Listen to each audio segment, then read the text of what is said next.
Against Turkish attack on the Kurdish region. My friends, brothers and sisters of the Kurdistan region, today I stand before you not just as the voice of our people, but as the voice of the justice pieces and the national. We are here because our homes, our village and our scared lands have been under attack. We are here because we will not remain silent in the face of the Turkish relentless drone streak, bombing and the destruction that have a shaking life and the stalling of the future. I strongly condemn this attack. We the people of the Kurdistan will no longer tolerate this violence. The Kurdish people have always sought peace.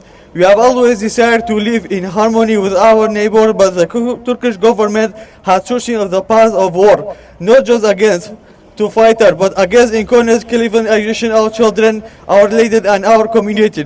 The drone streak, this destruction is nothing less than a seal on our humanity. Homes have been reduced to rubbish farms, sources to life. Many of our people have been set up, allies family have been torn apart, and for what? For power, for control, for domination.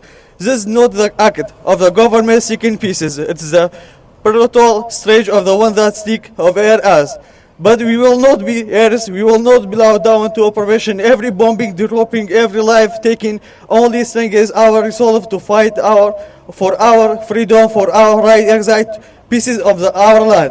We call upon the international community, don't turn a blind eye to our suffering. We are people who have endured decades of war, genocide and protection. We are not asking for the charity, we are damaging society. We call upon the United Nations, upon human rights organization and upon all those who live in the peace and freedom to stand with Kurdistan, to speak out against this attack, to hold Turkey accountable for Kurdistan.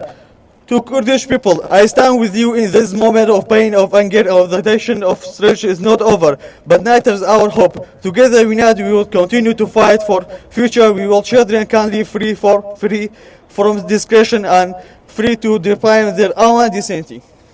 Thank you very much.